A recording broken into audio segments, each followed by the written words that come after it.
Hello friends, welcome to CEC-UGC live lecture. In today's session, we will be having a discussion on Understanding Postmodernism under part 3 of the series in philosophy subject. And for this we have with us Dr. Ajay Verma, Associate Professor, Center for Philosophy, JNU. Welcome, sir. So hello viewers, you would remember that in earlier two parts we discussed about what generally modernism means. We looked at the historical background, how certain events in history led to a particular kind of worldview. We saw what are the main features of what later on came to be known as modernism, as a philosophical worldview. And then we also saw how after particular events in history unfold, namely two world wars, there's a lot of skepticism regarding where we were headed. We saw how a kind of worldview arose out of emphasis on reason, which came to be known as humanism, which basically meant that human beings, we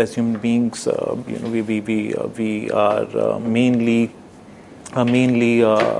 sort of characterized by our rationality, by our capacity to reason, and that is the main sort of idea about us as subjects, as thinking subjects. And the dominant idea in humanism was that through reasoning we can define, so to speak, the course of history. We could decide, we could take our own decisions apart from certain external authorities like religion and so on. So the main idea behind modernism was that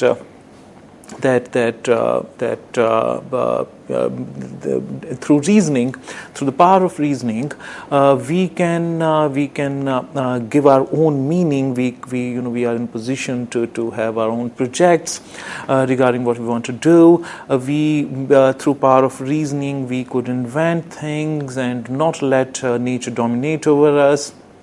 But some of the main features of the modernist thought was not only faith in reasoning, but also looking at religion, looking at science, looking at politics, society, all of them as separate spheres of study.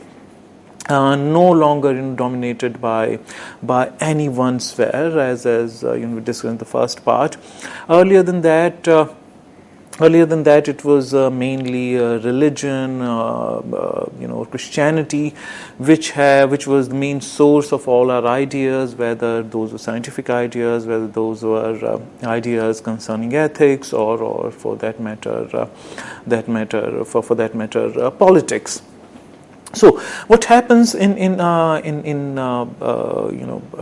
Europe after Enlightenment is that scientific thought becomes an independent sphere, and the idea that arises that we need to develop another kind of method to study different things, namely scientific method, which basically would mean looking at things objectively.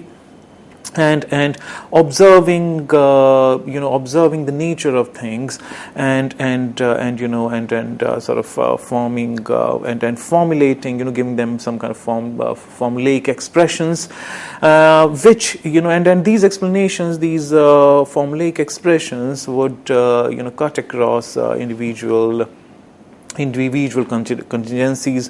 So scientific method, whenever followed, would give the same results, irrespective of our subjective biases, prejudices, and so on and so forth. So this was the dominant idea that took shape after Enlightenment. But as we saw in the last lecture, it came under suspicion after certain historical events unfolded. which mainly were two world wars. So these wars were wars of a different dimension, because number of lives that were lost was so huge and unprecedented that the entire race of human beings was forced to reflect over the kind of idea, the kind of faith we had started having in human capacity to reason. Because probably these were not the kind of events we were looking at, because the idea in modernism was victory over disease, victory over some of the natural forces that work against us. But what eventually happens is that we start making weapons of mass destruction. We instead of going ahead in a rational way as a species, what we start doing is killing people in sort of large scale and so on and so forth.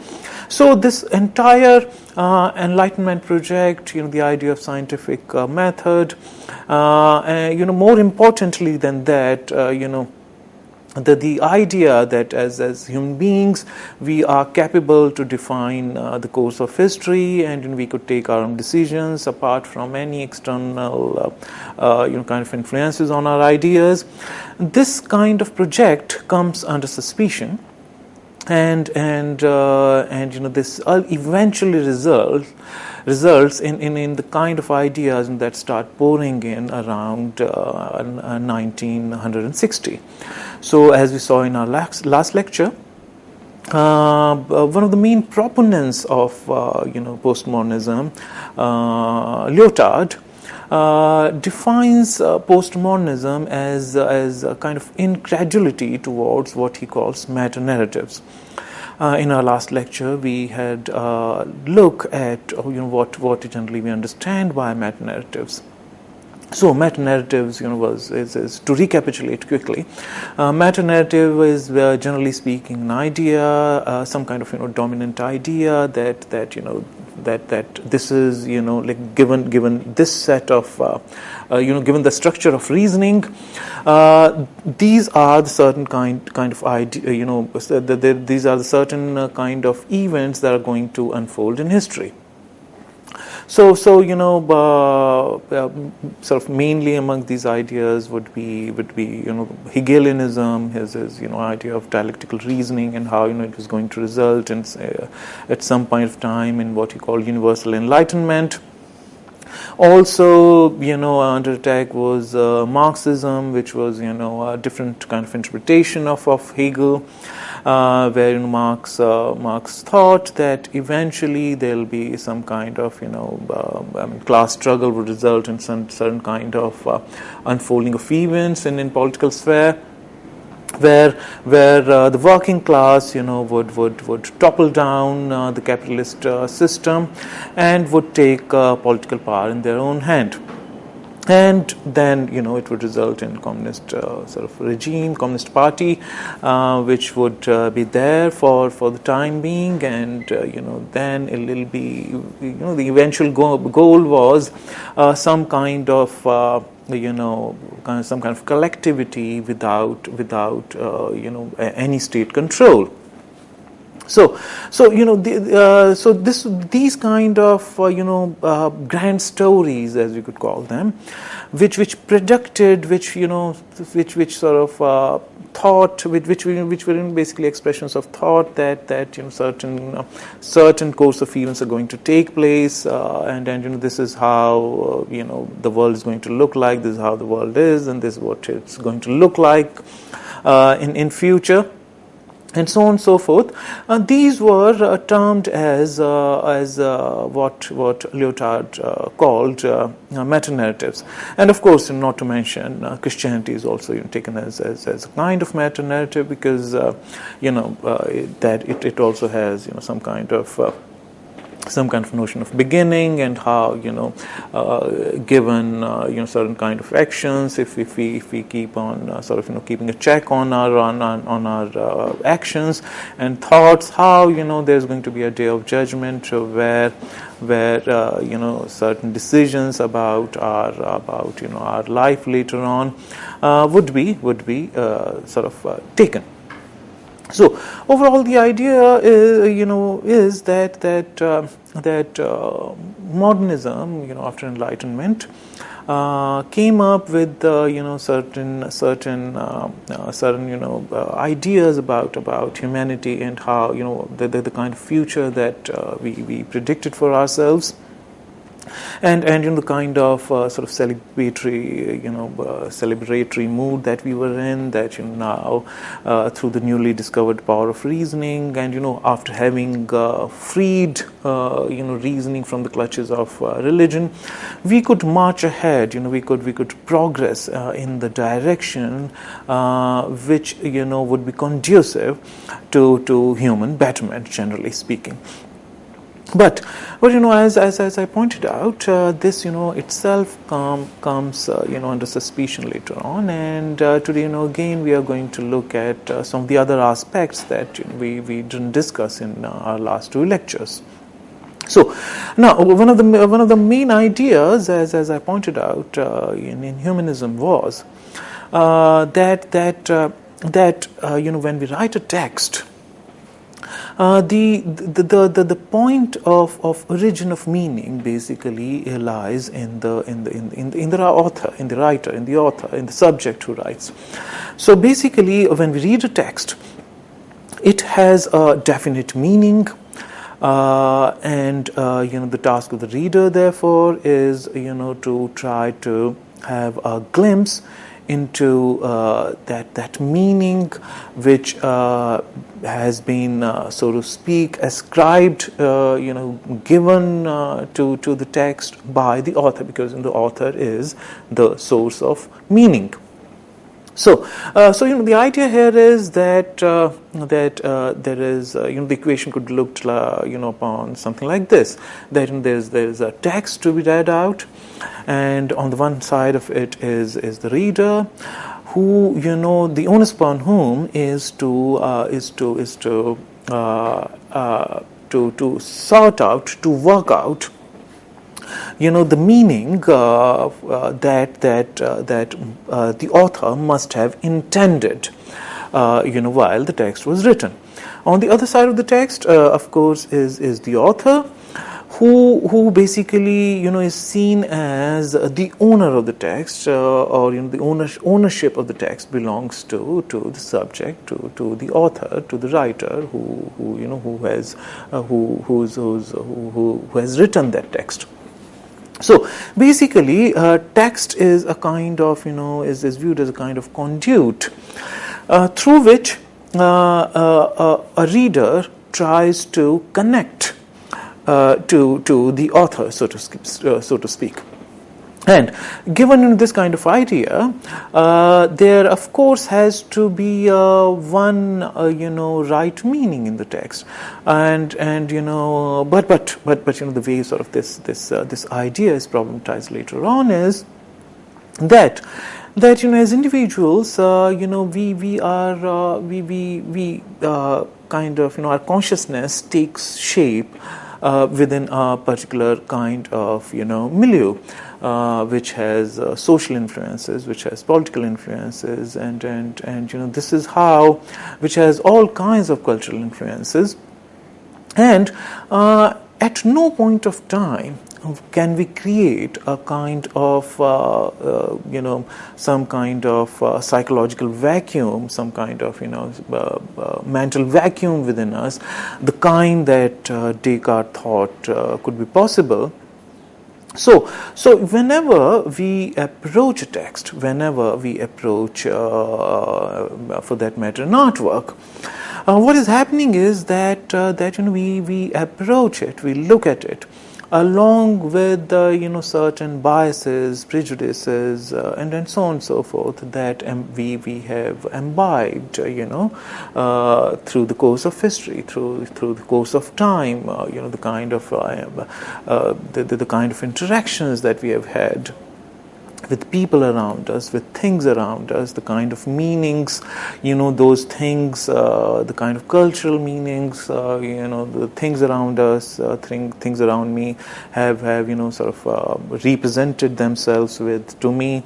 So that all that paraphernalia, so to speak, goes into making of me as a human subject who knows. So this is called as effective historical consciousness by some of the German thinkers. So the idea is that whenever I form a judgment, it doesn't happen in some kind of a philosophical vacuum, in some kind of psychological vacuum. Whenever I form a judgment, it happens within the space of what has been named as effective historical consciousness. So I as a human subject, as a knower, I come along with my own sort of history, my own historical consciousness. So consciousness, so to speak, has always has historical influences upon it. And the idea, put forth by some of the German thinkers, including Heidegger, is that we cannot create a kind of a vacuum within us, within our consciousness, where all these influences could be kind of discarded forever, could go forever, or even for that matter temporarily. So the idea is that whenever I form a judgment, whenever I make an attempt to know, whenever there is an instantiation of a knowledge episode, it doesn't happen in a vacuum. It happens within the background, within the backscape of historical consciousness. So it is, never possible for us to give it up, our historical consciousness. So basically, the idea is that we could never be completely free from our biases and prejudices. This is basically, at the end of the day, what defines us. So we cannot, so to speak, look at all the subjects as with some kind of a minimal notion of self. I mean, we are all different as knowers, because we have had we have emerged as subjects interacting with through influences of different kinds of interactions with our environment, with the cultural representations around us, and so on and so forth. So the idea is that if we look at the human consciousness like this, and if we look at the knowing subject as somebody who has been carved out, who's a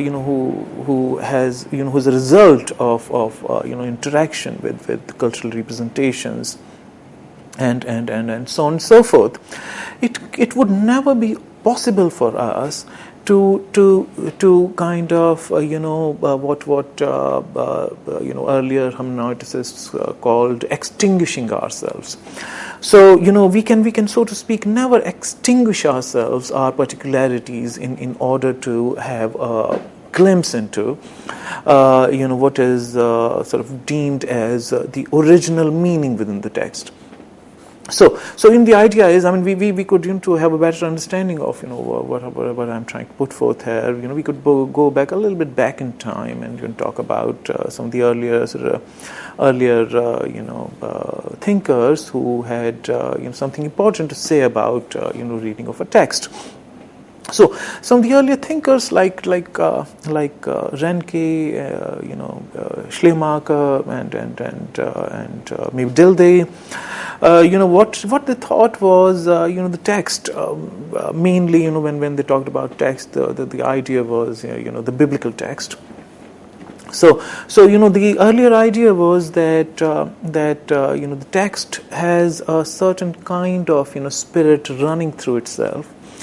And the idea, and of course, since it's worded, so words are supposed to be the body of the text. But as subjects, the task, our task as a knowing subject is to get at the spirit of the text. And that we can do if we what sort of Renke calls extinguish ourselves. So in order to have a glimpse into the text, which comes in the form of revelation, what we need to do is we need to just suspend our own sort of peculiarities as knowing self. We need to just suspend all our biases and prejudices, and in that sense we need to just sort of put ourselves off temporarily. We just need to extinguish ourselves, and the moment we do that, the meaning that is there in the text, especially in the spirit that runs through the text, that binds the entire text, so to speak, in a thematic unity, that all of a sudden, according to these thinkers, sort of presents itself to us, so to speak, almost as a flash of light. So the idea here was that there is a certain meaning which is more a matter of subject matter of revelation than anything else. In order to get at that, in order to arrive at that, which is sort of considered as a kind of original meaning, quote unquote, what we need to do is we need to sort of suspend, close out, bracket out all the particularities of ourselves as knowing subjects, and this is how the original meaning would sort of flash itself to us. Now, as opposed to that, later on, the idea that we see forthcoming, in Heidegger, is that is never possible. And as a matter of fact, if we go a little sort of further back, from Heidegger, actually the whole thing starts from Husserl, when he sort of he gives an entirely new method, philosophical method, which is called phenomenology. So, the idea in phenomenology is that even to assume that there is a world outside, an objective world, and so on and so forth, is what is defined as natural attitude. It's a kind of presumption that we are having. So, Husserl was his aim was to come up with what he would call first philosophy. In the sense, this is a dominant idea in philosophy that's been there for a long time. What should be the right beginning, of philosophy? What should be the right beginning to build our knowledge edifice upon? So Descartes, sort of thought that maybe when all different contingent structures would be given away, then maybe something that is indubitable would come forth, and that would work as the ultimate foundations. Husserl, not very far from that kind of idea, also thought that this could be done when we do away with all the assumptions that are unwarranted, that are not warranted. And he thought that ultimately, if we follow this method, where we arrive at is some kind of some kind of subjective, first subject knowing of things. So first person perspective. So he says that when we bracket out what he calls epoche, when we bracket out whatever doesn't look like necessary part of my knowing, then what I arrive at eventually is my first my first person perspective towards things, my first person experience of things, that he calls phenomena. And he thinks that there could be certain structures within this phenomena, and this phenomena is my sort of direct it's a kind of the direct meeting point of my consciousness with whatever is there on the other side of it. So for him, consciousness is essentially intentional in nature. So there's nothing like consciousness within a kind of closed sphere. So consciousness could be understood at all only as some kind of only in terms of its intentionality. Consciousness can be studied only in terms of what it is a consciousness of. So intentionality of consciousness is something that is not contingent to it. This is something that's a kind of a defining feature of it, and phenomena is all we have as first person experience of things. So philosophy should as a discipline should be bothered only about this, and should try to unravel the structure and how this phenomena sort of comes into being, what kind of structures are there, and philosophy should analyze that, and eventually then we would arrive at some kind of foundations upon which we could build construct our further knowledge edifice. So now the focus is shifted from the outside world to consciousness, and how the world is given to consciousness as in phenomena, in as a part of phenomena. So givenness of the world is also a part of phenomena. So that is phenomena is all the world that is there for us. So if we assume some kind of world over and apart from that, that will be tantamount to what Husserl termed as a natural attitude, which according to him philosophy should give up if it has to really arrive at some kind of a truth about itself, or some kind of if it has to come up with some kind of firm foundations for itself. But that being the case, Heidegger takes this idea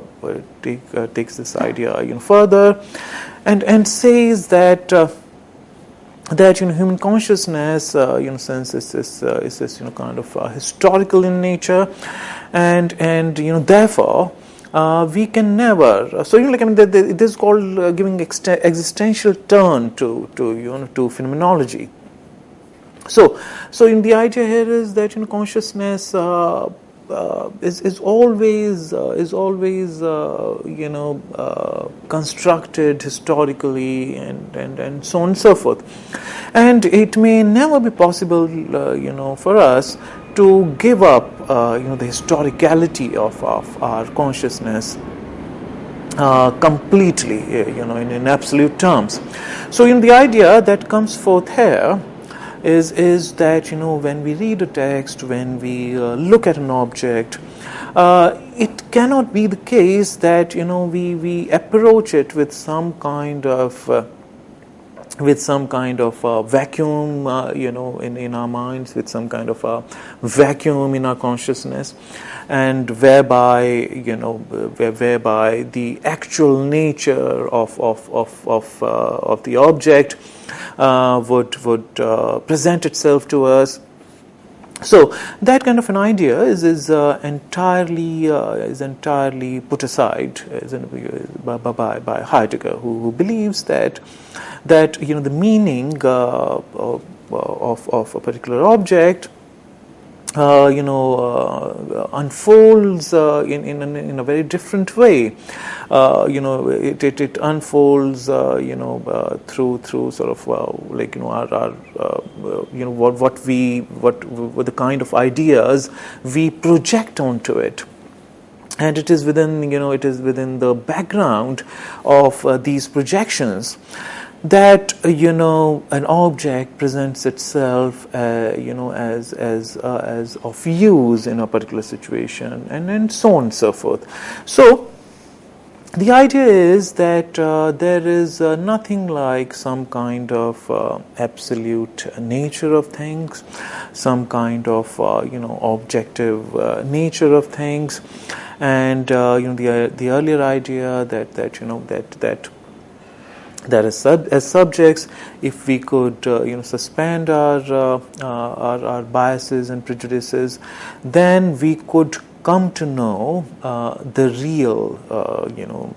real object before us.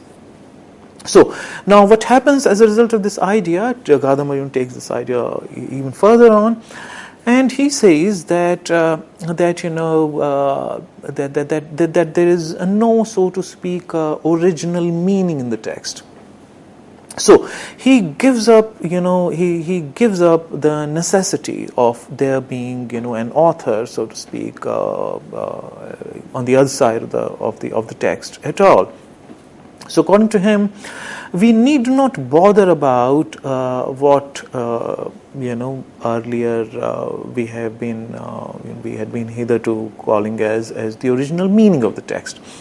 So according to him, what we have before us is a text which comes along with some kind of initial meaning about itself, some kind of bare minimum suggestion about itself. And since it may never be possible for us to have an understanding of this object by suspending our biases and prejudices completely, therefore what happens is that we allow our so to speak historical affective consciousness to have an interaction with the meaning that is at a very initial level presented within the text. So the idea here is that meaning is not definite. I mean, there is no, so to speak, fixed meaning within the text. There is no definite meaning within the text. Each time the text is read, an artwork is approached, by somebody who's making an attempt to understand that work of art, then what is happening is that we are allowing our prejudices and biases to have an interplay, to sort of have an interaction with the initial sort of give a meaning given within the text.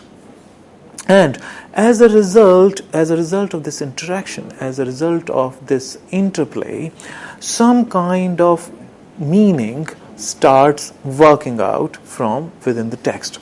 So basic idea here is that if we look at the artwork, there is no definite meaning in it.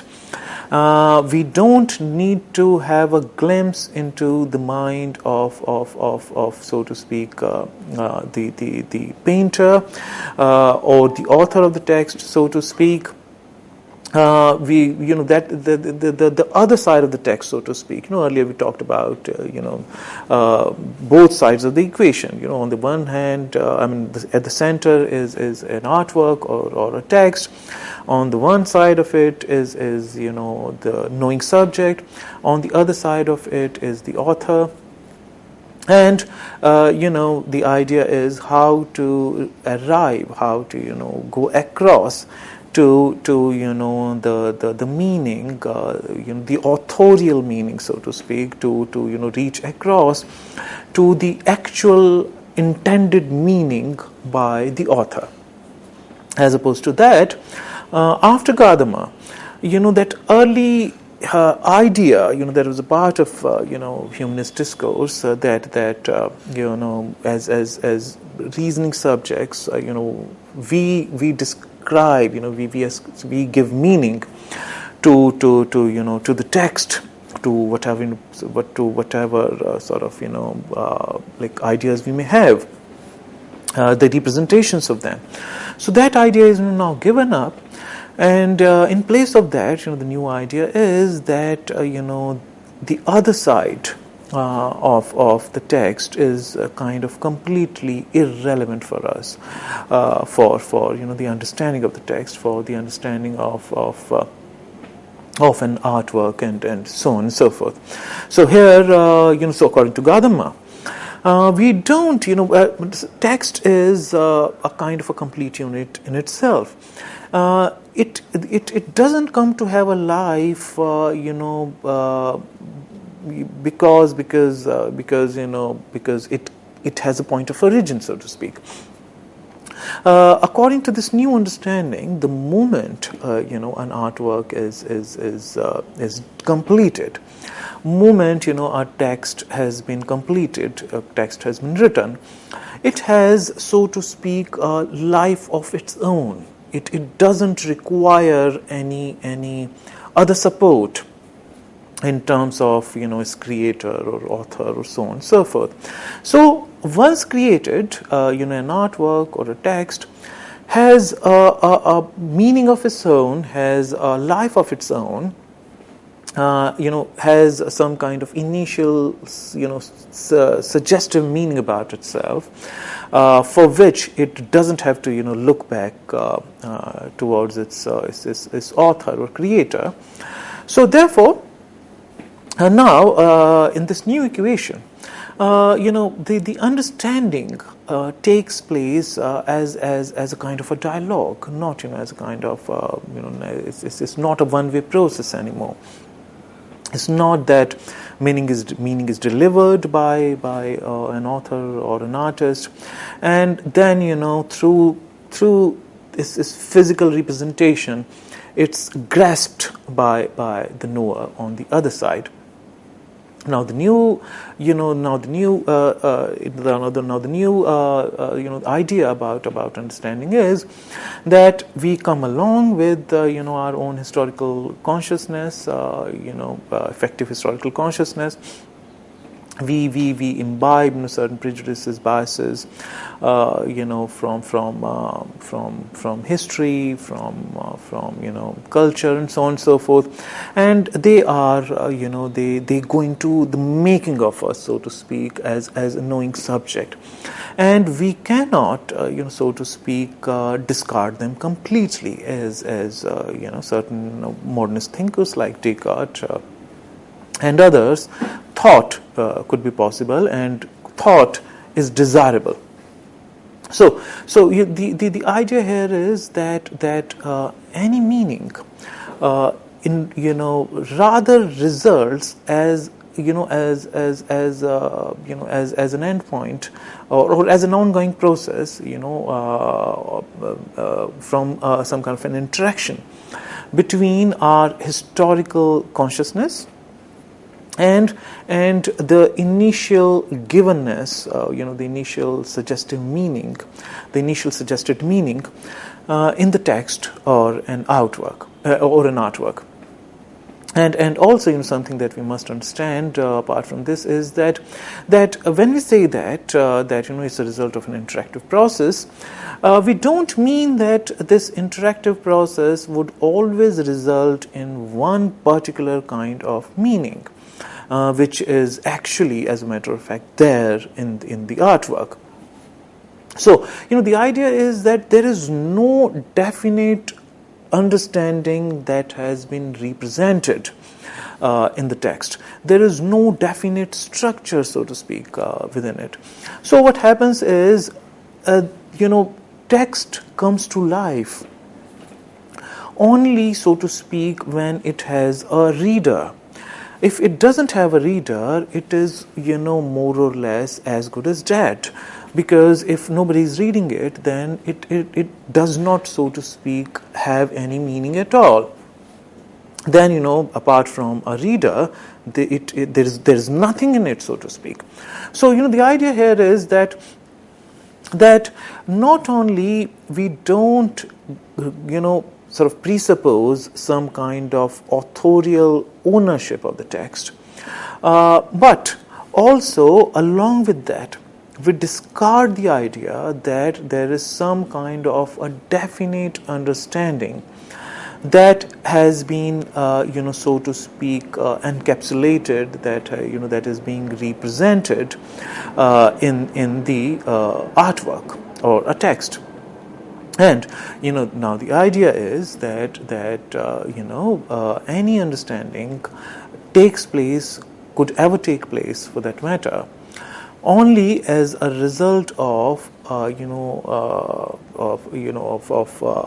interaction of our ideas, of our prejudices, biases, with the initial sort of suggested meaning. And this is how an artwork or a text comes to life, so to speak, and the meaning becomes possible at all. And also each time, each instance, this process of understanding is enacted, takes place. Each time it happens, some new kind of understanding comes to the fore. So so that would mean that in this new kind of a scenario, in this new kind of of model of understanding, so to speak, of a text, each time a text is read, it would be a unique understanding of the text. Each time a different individual reads the text, it'll be a different kind of reading of the text, and not only different individual. Each time, even the same person reads the text, it would kind of come forth as a kind of a different text. Each time, even the single individual reads the text, two different instances of understanding would take place, which may not be absolutely common to each other. So, say for example, something. Say for example, some of the texts that we might have read years back as a part of school curriculum. When we read them again after a long gap of time, we understand a different set of meanings, which couldn't be available to us earlier on. Because our consciousness was differently historically constructed. So, say for example, one such example could be some of the poems by William Blake. William Blake, had this unflinching meter in most of his poems. One of such poems is Tiger, Tiger, burning bright in the forest of the night. So when we read it, as a part of school curriculum, as kids, we are just sort of bothered about the sonorous effect, the alliteration, and sound effects, and so on and so forth. But later on, if we read it, as sort of, as a part of, our curriculum in the college, then we realize that this poem was being written when certain kind of literary movements were taking place. Romanticism, the idea of romanticism was on the rise. And so on and so forth. So now we can sort of we would form a very different kind of understanding of the text. So now the text has not changed. the initial meaning, that's been suggested in the text has not changed.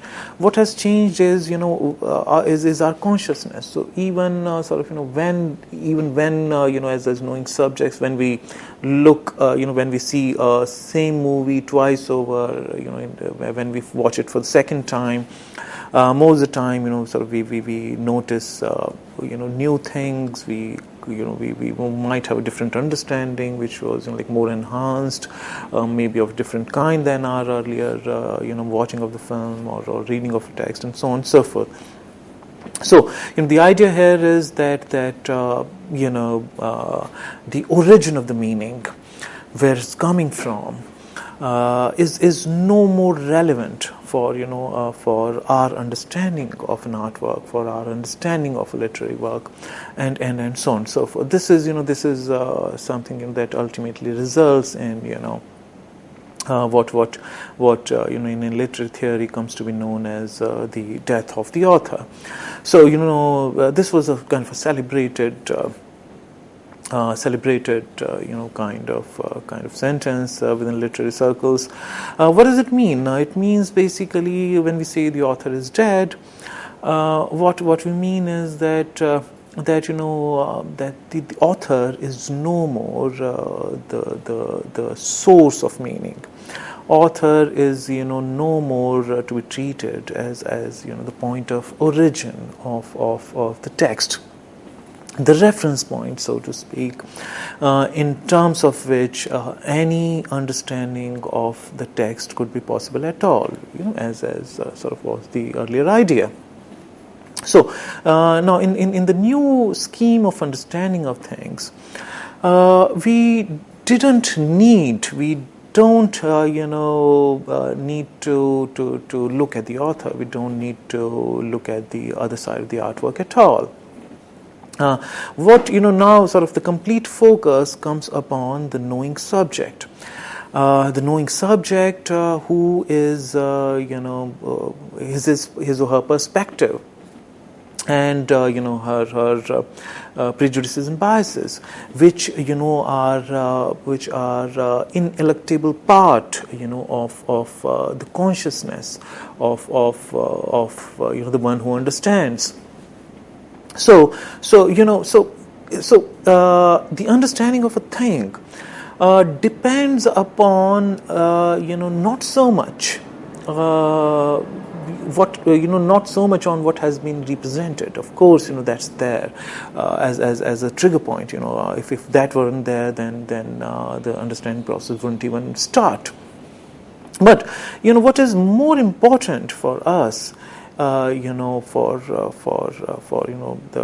kind of for this model of understanding is the understanding subject, how how the understanding subject approaches an artwork, literary work, and so on and so forth. So and the meaning basically emerges through an interaction within the knowing subject and the work of art, and it happens differently depending upon different individuals. So say for example a given text would be is very likely, or a film is very likely to be watched differently, probably depending upon our gender also. So say for example some Hollywood film, it's very likely that a lady would understand the so to speak, the meaning within the movie in a different way, whereas a man may be concerned more with what later on in film theory comes to be known as male gaze. So in the world of cinema, there is this notion of male gaze, that camera basically is representative of male gaze, what a male wants to see in a film. So obviously the way a male is going to look at an artwork, especially films, the way a male is going to look at a literary work is going to be different from some of the other perspectives that the other gender may have. But these differences are still not only culturally informed, but there are other factors also which inform it. But even different women would understand the same sort of text or film differently. That's the dominant idea that emerges.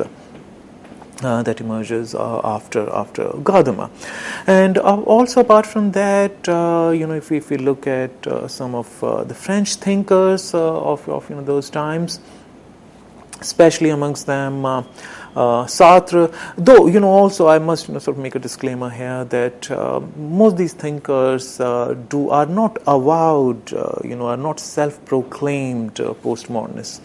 What I'm trying to do here is I'm just trying to give instances, give example of how decentralization, decentering of meaning of the source takes place starting from Husserl onwards. So another important figure, another important philosopher in this trajectory probably would be Sartre. According to whom, again, there are so to speak, no. There is, of course, according to Sartre, certain kind of facticity about the world, in the sense that world presents itself to us as some kind of fact. Say, for example, Earth is like at least the upper part of it is a solid mass. If I jump from second to third floor, Earth as a solid mass is sort of I'm going to strike against it, and this is something that is inevitable given the structure of the world. So, according to Sartre, there is certainly some kind of facticity about the world, but as a human subject, this facticity about the world, does not overpower me completely, in the sense that as a knowing subject, I'm always sort of, the meaning, so to speak, freely flows from me. So basically, the idea over here is that facticity, the kind of facticity that defines the world, does not define me in the same way that it defines the world. So what does it mean to say that is that there could be no complete definition of myself as a knowing subject. As a knowing subject, I'm never complete, so to speak, within myself. I'm never a kind of solid mass that many other things in the world are. So, as a subject, I'm always, always in a process of becoming. I'm always in a process of, making, and this process is never complete. Insofar as my consciousness is always defined by its, so to speak, its acts of negation. So, as a subject, as a knowing subject, only way for me to discover myself, to retrieve myself, as to become aware of myself as a knowing subject, is through denial or through negation of what is being known as not something what I am. So, I know this table, but, I recover myself as a subject, by sort of, by immediately realizing in a second order awareness, but I'm not a table. I'm not this or that kind, or I'm not this object or that object in the absolute sense, in the absolute final sense. So, the idea here is that, the way world seems to have some kind of, definite givenness about itself. My consciousness, as opposed to that, is of an entirely different kind. What it means is that my consciousness is a sphere which could never be complete, which could never be, which could never have any sort of, conclusive kind of structures about itself. It never has any finality about itself. It never, would have a point of, point of finality about it, in the sense, there is sort of no teleology, so to speak, about it. So no final teleology about it. So, the idea here is that as a self, I'm constantly defining myself by refusing to be defined in any one particular way. So, and the moment I do that for the sake of ease of living, I draw myself into what Sartre calls bad faith. The moment I say, well, I'm not free to act this way or that, then I'm resorting to what's been termed by Sartre as bad faith. What it means is, I'm looking at myself as an object which is, subject to the same kind of external laws, which the external world is subject to. So, I can never look at myself in an objective way, the same way as I look at the other objects.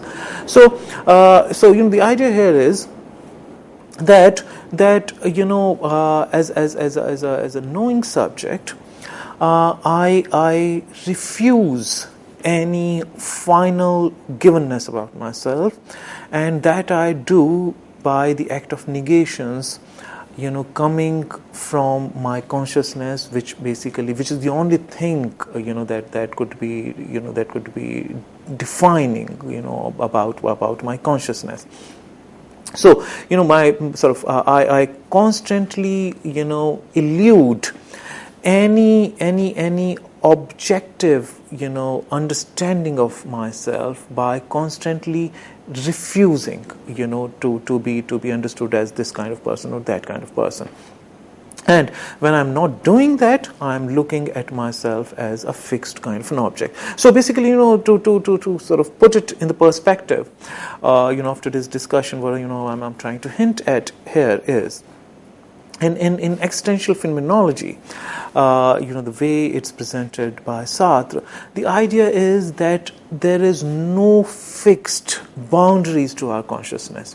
Consciousness, so to speak, is an ongoing process. It's a constant process of self-discovery, which we make by refusing to be defined by either the other or by ourselves as this kind of a person or that kind of a person. It's kind of, the main thing about the consciousness is refusing to have any definite structures, and thereby furthering itself more and more. So to recapitulate today's lecture, viewers, what we saw in today's lecture was mainly the idea of meaning, how it undergoes a kind of a complete turn, it undergoes a complete change from the earlier humanist idea that as an author, as a creator of an artwork, it is me who imbues meaning into the literary work or an artwork, and I become the reference point of what is to be understood. So as opposed to that, later on the idea that is developed is that artwork is some kind of is complete in itself. We don't need to have an access to what was going on inside the author's mind when particular text was being written. A meaning emerges as kind of process of interaction between the text and the reader, and the author becomes in a certain way irrelevant to the process, and this process of understanding has nothing absolutely definite about itself, and when we look at the existential turn to phenomenology, we find that similarly consciousness could never have a definite kind of objective structure about itself. Consciousness is an ongoing process that goes on forever. So with this, we'll sort of end our discussion today, and we'll talk more along these issues in the next lecture in this series. Thank you. Thank you, sir, for today's valuable session. Friends, we will be having more such productive lectures in the upcoming days. Till then, thank you and goodbye.